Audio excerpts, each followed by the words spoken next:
Ki kertong ki banyakun ya ke election MLA arajar apolai. Kaban salong haka arpe hunyo tarik rempang. Haka sengi baar kalai poi tarik kalalengkot arajar apolai. Kila late bantep kerteng. Haki returning officer office u deputy commissioner jong ke East Khasi District. Haka ni kasengi sedang kila dan laingut ke belatep kerteng. Bagan tup kakong amparin lengdo kertong ke NPP na East Shillong. Kakong Jasmine lengdo jong ke NPP na nong thamai baru bapen syais im kertong independen na melim konstituensi.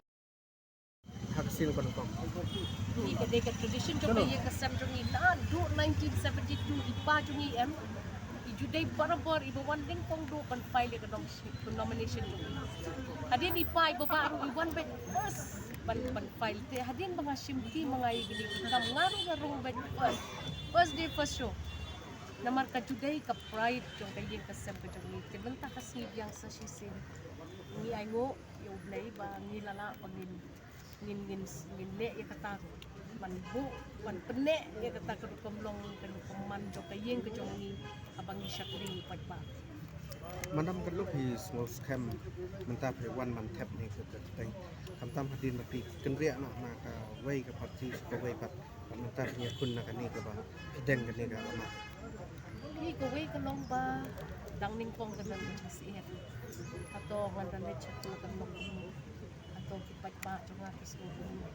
kita wei ke bang alale ke babahatam kolong basu bangan bai banet chalo ko party do ngalay selok lang ba kipat ba jong pikata ka baki om ke transition ne ka jing let na ka wei ke party sya ka wei pa ka klam effect ya kata ka candidate jong di inda kali nga ngaso nga on kita ko wei din jute bal sawa kung kita pinong terwa banile election na kapitaban ng pinong ilang constituency na jong rengatip ba kasulipat ba jadi upat ba jing IT kadiyang ti kamon upat ba ngai kumba hakini kayo hadin bangala declare bangala HNPP kadang scam susu ay no shibon ba kata kaching scam tunga kadon Andai nginyai up do kasi kepo kasi banyong yo kapot naman ngin juday dan salong ngin juday dan ang ni job bed kapag na dong kata ngin try shitom ngadang don sa light kayo kung bed ikino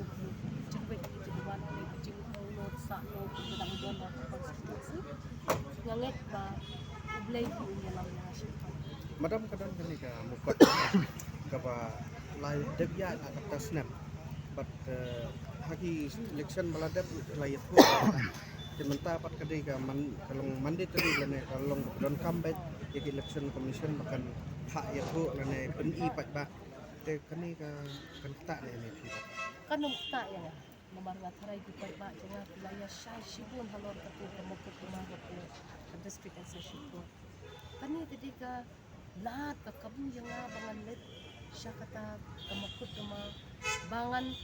let bangan ra ya kata kacing bom dot ti ko nga ha kata pero siya tu siya kran hay ti pasikin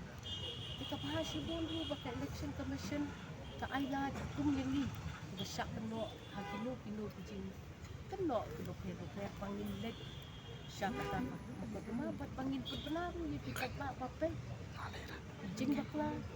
jing dula kila bandon really day candidates kani I think it's a very good practice